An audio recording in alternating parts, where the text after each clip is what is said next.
Okay, so today we got Brad Rue, owner of Action Financial Strategies, interviewing Brad Rue, owner of Musky Innovations. Right.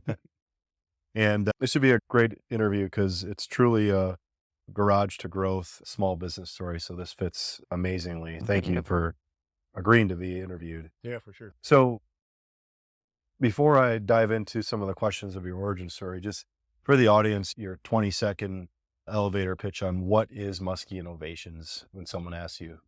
Basically, we're a fishing lure manufacturing company. Started out where I was doing my manufacturing myself. I guess I wouldn't really be a manufacturer so much anymore because I have people make my baits for me now. But so yeah, we're a fishing lure company, sell fishing lures and accessories. So take us back to the beginning. And I know some of your origin story, but take us back to the beginning of when did the genesis of Musky Innovations start?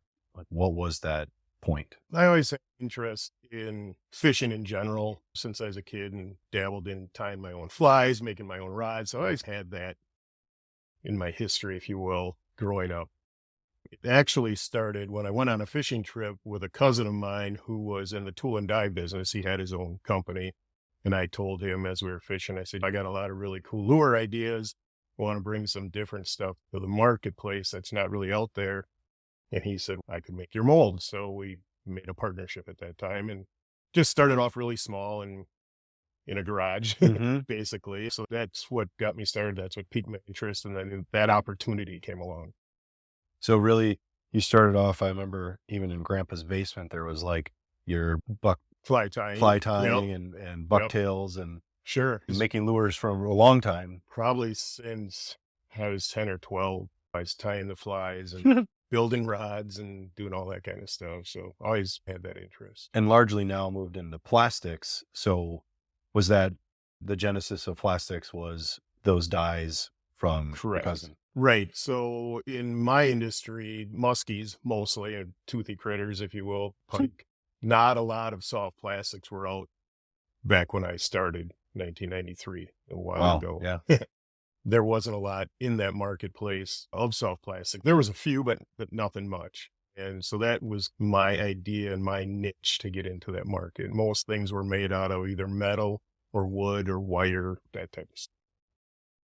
The moment that you would say, besides getting the dyes made, what was the moment that you're like, I actually have a business here? Where you ended up It walking was away from your other job right. and So it was actually 93. There happened to be the first muskie show ever, coincidentally. huh. So I thought that's what I want to try to grow it in. So let me go to that show. And a couple key people came up to me at that show. I didn't know them at the time. Now they're longtime friends of mine. They were guides in the industry, came up to me and said, wow, this might have something here. This is Hmm. pretty cool. So they got some product from me, took them out and had really good success. And that was when they had that success. And I had some early success myself when I was prototyping. And it dawned on me like, man, this could actually be something. This might be a good niche to fit in. And evidently it was. Yeah. So then what was the transition from quitting your full-time job to all in on this?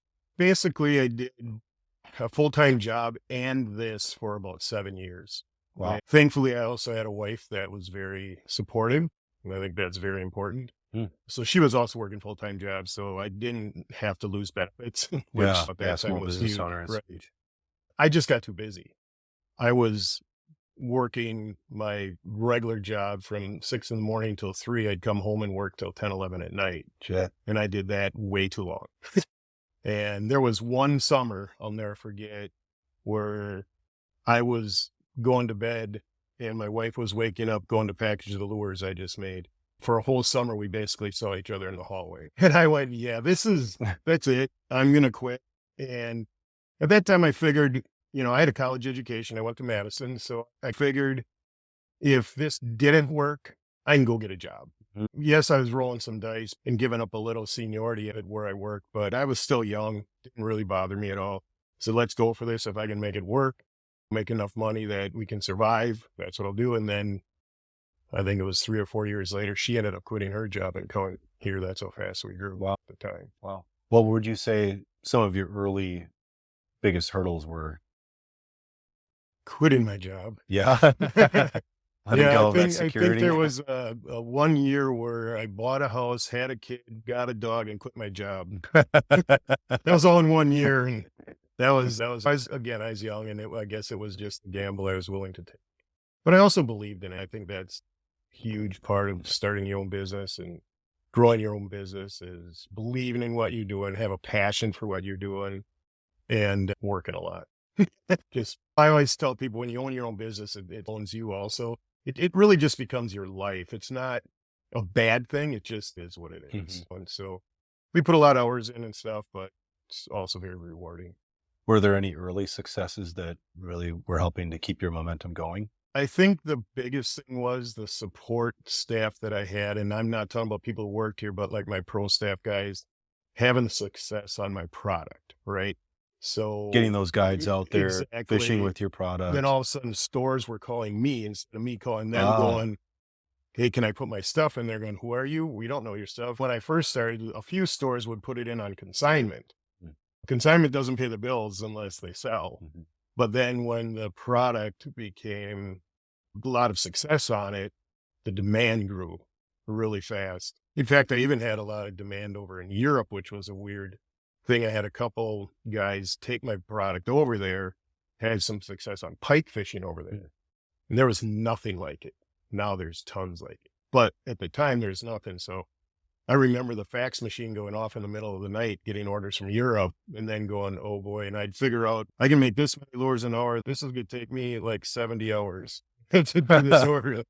Oh boy. Again, being tenacious at it and putting a lot of hours towards it, but also having the right people around me and having success on Yeah. it. I think that was really important. Has your publicity as I've seen your obviously pages and commentary in Musky Innovations magazine and some of those, has that publicity helped you in any way as far as spreading it? Back in the day, for sure. There was one publication, I think it was started in the 80s called Musky Hunter. Must There was a lot of articles being written by my pro staff and about my products, which of course helped tremendously.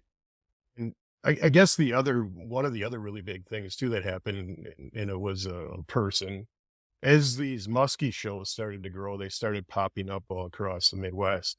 I was doing one in Minnesota early on, and a guy came up to me and said, "Your product's great, but I don't see it in the stores that I go to. How about I do some sales for you?"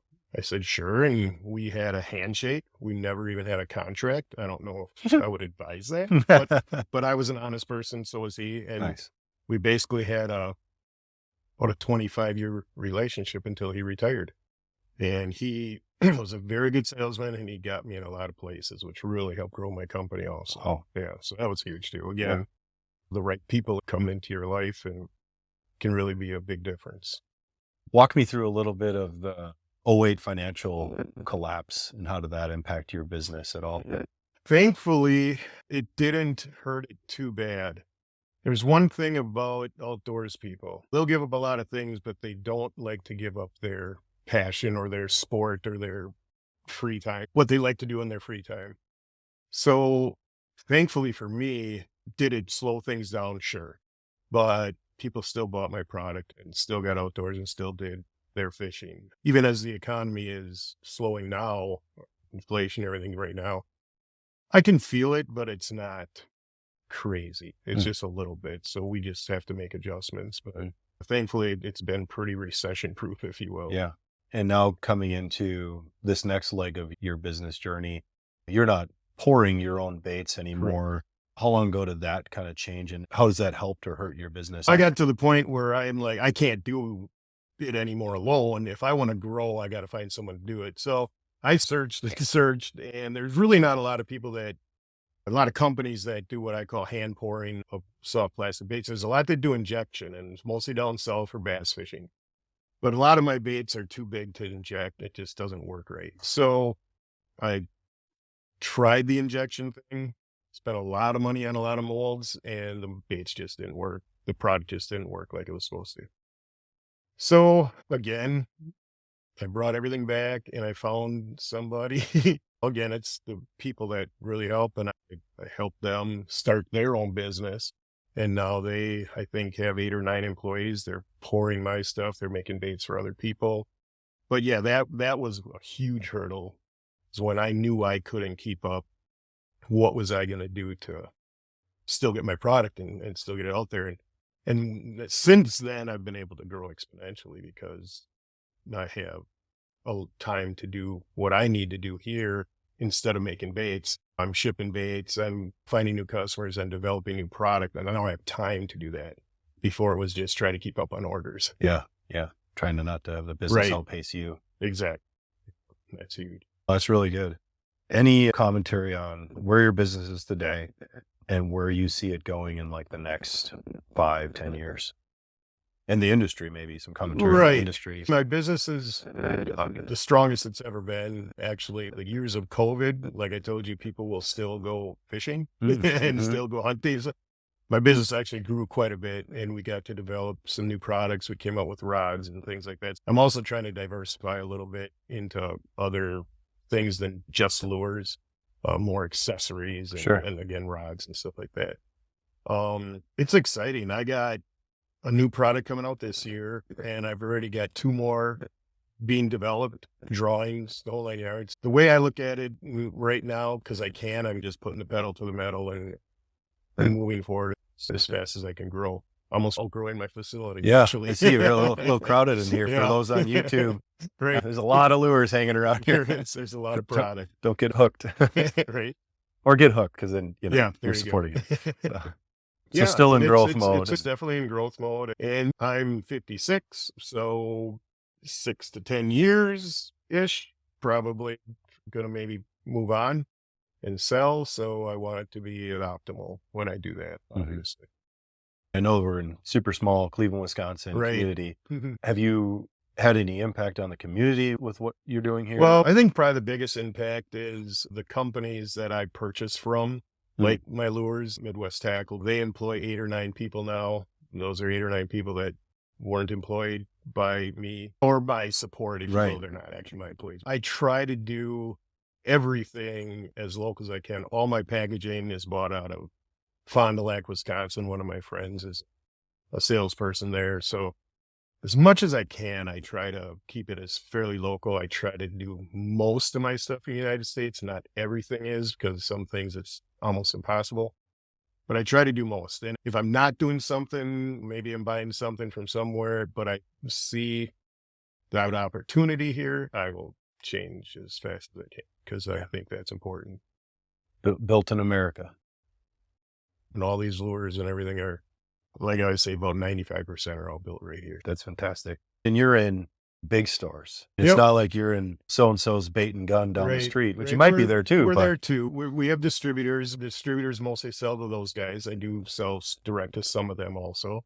Some of the bigger ones. And then, Bass Pro, Fleet Farm, Cabela's, Shields, all those guys.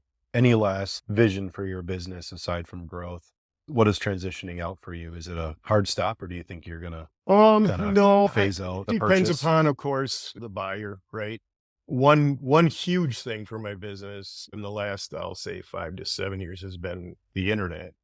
I really developed my website in the last 6-7 years, and that has been the game changer, to be honest. There's a certain amount of people that want to come and see you at shows and buy.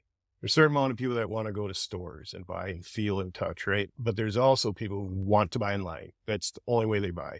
So if you don't have that presence, you're cheating yourself out of business. If you're in retail like I am, or selling a product like I am. Having those multiple channels. And as far as transitioning out, I don't know. I don't have a successor myself that wants it, but if I'm going to sell to someone, I'd for sure be happy to stay on and help them transition, and as long as it takes. And who knows, maybe I'll help them develop some more products. I got lots of ideas. For all the young aspiring entrepreneurs out there that are looking to start their business, maybe it's musky baits, maybe it's something completely different. Right. What advice would you have to the young guy who's maybe starting a business in his garage? Young guy or old guy? Who knows? Everyone's an entrepreneur at heart. Doesn't matter. That's true. Sticking to, if it's your dream, everything's possible. Find good people around you. And I think one of the biggest lessons I learned in my industry anyway, is I don't worry about what the other guy's doing. I'm cognizant of it. I like to find the niches in the marketplace that aren't filled yet myself. And I want to always be the guy that they're chasing and not be the chaser if Mm. I can. Yeah. Not always possible, but it's my goal. But what I found out is don't worry about what they're doing. If you put all your energy and focus into what you're doing, you'll be successful. It's really good advice. Yeah. Not to scare anyone away from being their own entrepreneur, right? Any final thoughts on your business or takeaways we can share with our audience on your success? You have to have a passion for it. You have to love what you're doing. If you're like me and started it all for nothing, you're probably going to spend a lot of time doing it. So make sure you like it. I think that's super important. I never come to work hating work. I always love what I do. I get up in the morning and go, man, I get to do that again. I don't think a lot of people get the opportunity. If you can feel that way about what you're doing the right thing. Awesome. Thank you, Brad Rue, for You're welcome. the interview today. And till next time, take care, everyone.